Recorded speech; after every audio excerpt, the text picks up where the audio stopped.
a la medida que me voy volviendo más viejo, me inspiran y me emocionan más tantas personas jóvenes y jóvenes, ¿ah? Que han decidido dedicar su vida, tal vez temporalmente, porque Dios los puede llamar a otra cosa, tal vez permanentemente, a causas que son extremadamente valientes y que al mismo tiempo pueden ser muy riesgosas, ¿no?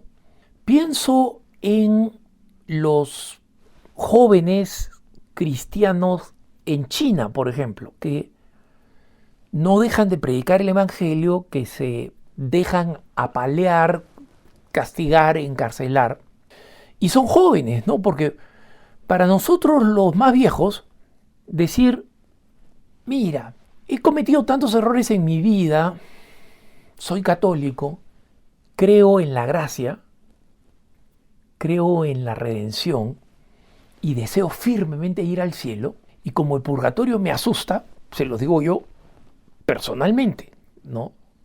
Benedicto XVI, el gran Benedicto XVI, en su encíclica Espe Salvi hablaba en el último capítulo de una manera hermosísima sobre cómo el purgatorio en realidad más que miedo debería darnos un gran alivio por la infinita misericordia de Dios, ¿no? Pero en base a todas las lecturas que he tenido sobre el purgatorio, me siento un poco distinto, ¿no? Pero ese soy yo. Entonces, yo podría decir ahora, mira, que me manden de misionero a un lugar donde me van a matar mártir, y como sé que, o sea, el mártir, nadie tiene más valor, más amor que el que da la vida por los amigos, se va pues directo al cielo, ¿no?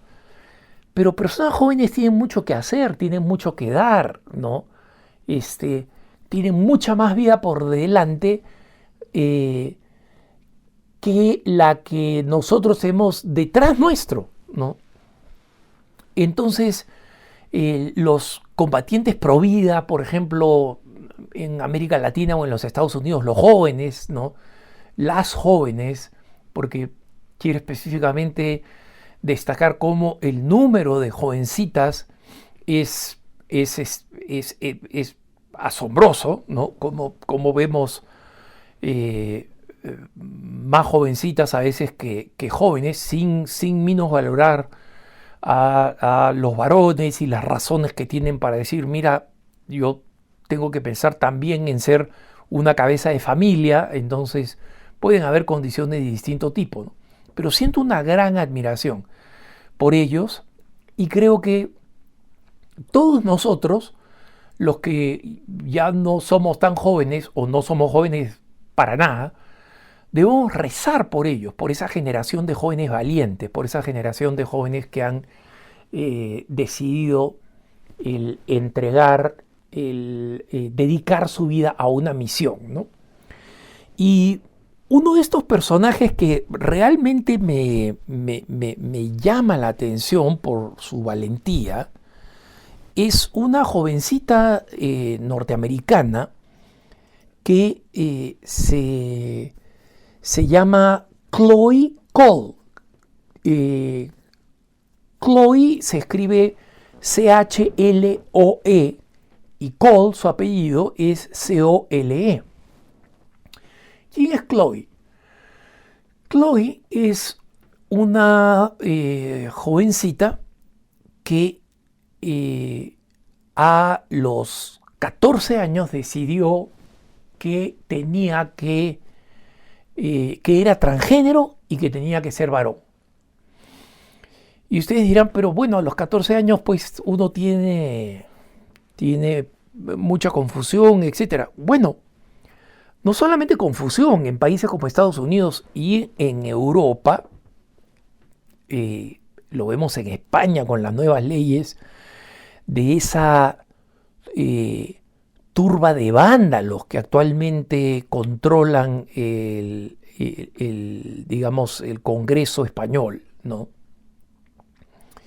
Lo vemos en Inglaterra, en Francia, la presión sobre los padres para que no se opongan a el deseo de niños y adolescentes que dicen, yo soy transexual, soy del sexo opuesto y voy a comenzar mi proceso para el sexo opuesto, ¿no? Y esto lo he mencionado en otras ocasiones, pero uno de los casos más prematuros que yo he leído es el de Chloe, porque Chloe comenzó a recibir hormonas masculinas a los 14 años, ¿no? A los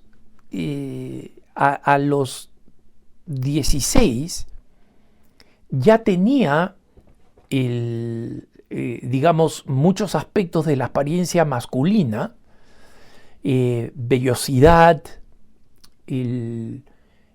rasgos físicos, rasgos musculares, pero todavía tenía senos, ¿no? De mujercita.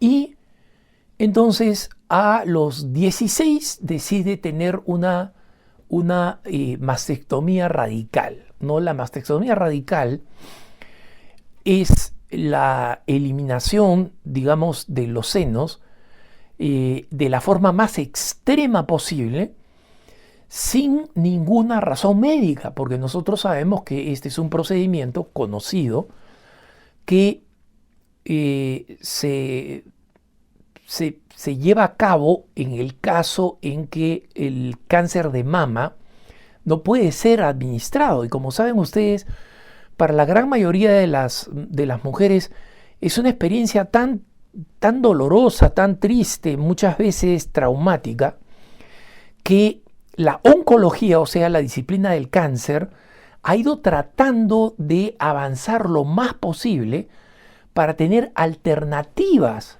a la mastectomía, ¿no? Para que la solución no sea tan radical. Y ha ido avanzando, no lo suficiente, pero sigue buscando avanzar. Pero curiosamente, en esta otra disciplina pseudomédica, que es la transición, los expertos en transición de personas que se describen transgénero, más bien han simplificado esto y han dedicado el conocimiento de la cirugía plástica para desarrollar cirugías plásticas que son espantosas, ¿no? No quiero entrar en detalles, pero ya se imaginan ustedes si es que un transgénero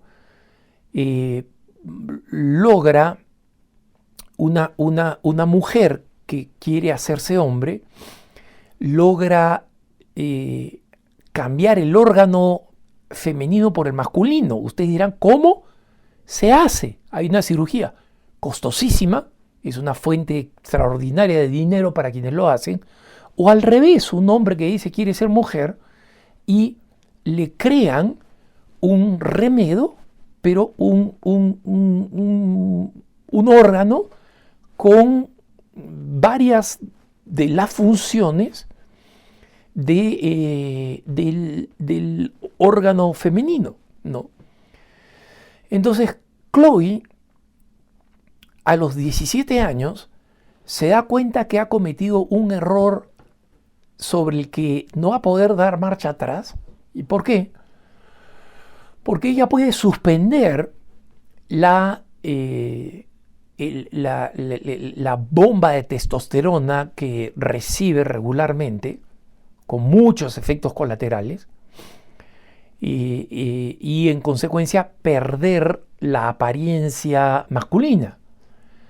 Pero algunas cosas como la voz, que obviamente se vuelve grave, y en las personas que han ido avanzando, las mujeres que han ido avanzando en tratar de ser como hombres, llegan a niveles bastante altos de gravedad y rara vez es reversible. En el caso de ella no había llegado a tanto, pero por ahora no ha logrado revertir, y decide a los 17 dejar de consumir la testosterona, dejar crecer su cabello como una mujercita y tratar de tener una cirugía menor de reparación de los senos, ¿no? Pero ella sabe que eso es pura cirugía plástica y ella, entre las cosas que dice, es que ella sabe que el día, gracias a Dios, no siguió un cambio absolutamente radical involucrando los genitales, pero no sabe si el bombardeo de testosterona le va a permitir en el futuro tener hijos, porque desea ser mujer, lo que siempre fue. Pero ahí no queda la historia de Chloe, porque como he mencionado en otras ocasiones, en otros puntos de vista, el movimiento de trans, o sea, el movimiento que está arrepintiéndose de haber transicionado y que ahora está haciendo todo lo posible para detransicionar y volver al sexo y género del que eran originalmente, que nosotros sabemos que son solo dos, ¿no? Resulta que ella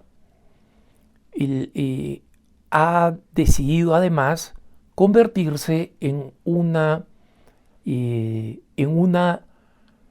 predicadora, digamos así, en una advertencia viva para hablarle a los adolescentes y para hablarle a las jovencitas especialmente, porque como he mencionado en otras ocasiones, la razón que no logran explicar quienes quieren normalizar la disforia de género es por qué los casos de disforia de género afectan cuando se trata de adolescentes, ¿no?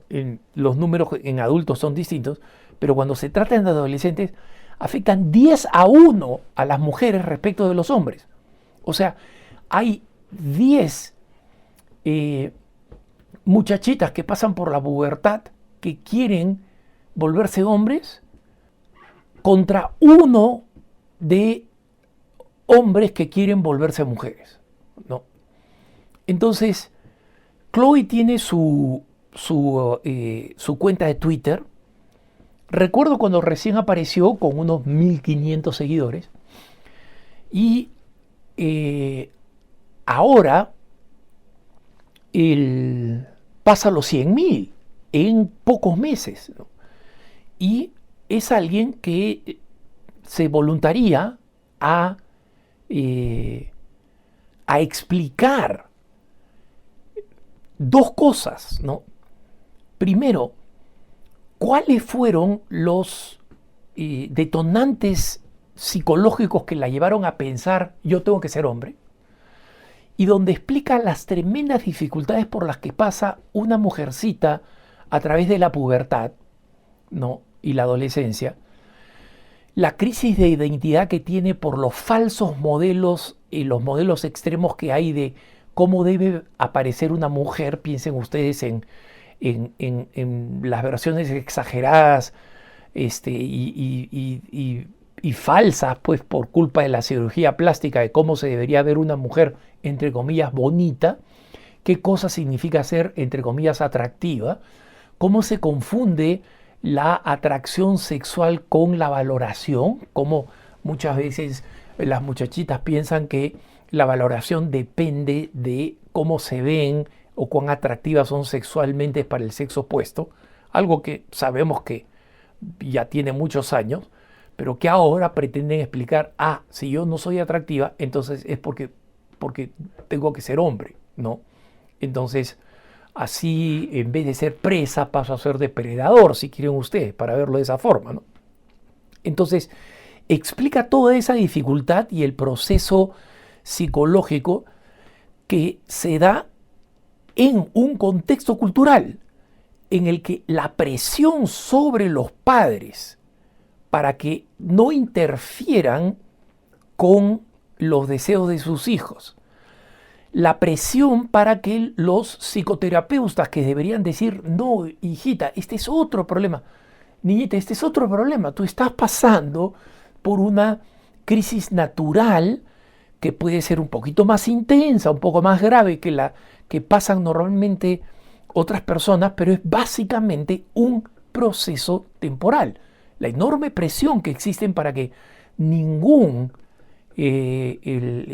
psicoterapeuta, etcétera, ningún psiquiatra se atreva a tocar con un palo de 10 metros, decirle a una persona que dice yo quiero ser transexual, que probablemente su situación, su problema sea otro completamente distinto, ¿no? Eso es lo primero, o sea, la rapidez, facilidad con que se decide esto y con que los doctores están dispuestos a recomendarles la transición, entre comillas. Imagínense lo que está involucrado en la transición, hermano. Chloe y otras personas, otras personas que están en el movimiento de trans dicen, mira, yo tuve 2 sesiones de telemedicina, o sea, por pantalla de computadora, yo tuve 2 sesiones de telemedicina. Eso es todo lo que tuve. Y después de esas 2 sesiones de telemedicina, inmediatamente me recetaron una cantidad tal de testosterona que ella misma, Chloe, tuvo que regular a la mitad, ¿no? O sea, ni siquiera el doctor le dijo, no, a ver, bajemos la dosis. No, tienes que seguir tomando, porque las consecuencias físicas eran espantosas, ¿no? Mareo, vómitos, todo lo que ustedes se puedan imaginar. O sea, esta facilidad con que se hace esta operación o esta transición, digamos, es un horror. Y le decía 2 cosas. Y el segundo gran tema, precisamente de Chloe, es: hay una maquinaria que quiere silenciar a quienes, como yo, quieren denunciar el proceso de transición. Y Chloe tiene 18 años, ¿no? Va a cumplir 19. Ella cada tanto tiene unas sesiones de fotografía. Yo no creo que por vanidosa, sino simplemente para mostrarse mujer, porque ahora tiene el cabello largo, ¿no? Ha perdido las facciones masculinas que le habían dado la testosterona, y cada tanto, cuando la sigo en Twitter, la veo en un auditorio y en videos donde ella muestra cómo cada vez que tiene un evento público hay un grupo de transexuales ultraagresivos que la insultan, que antes le tiraban cosas hasta que se dieron cuenta que eso es agresión en Estados Unidos y te terminan llevando a la cárcel, ¿no? Y deciden, por ejemplo, ir con altoparlantes cuando los eventos son, digamos, al aire libre, para dar de alaridos como personas que están realmente desquiciadas, ¿no? Y tal vez lo están. Simplemente para que ella no pueda hablar.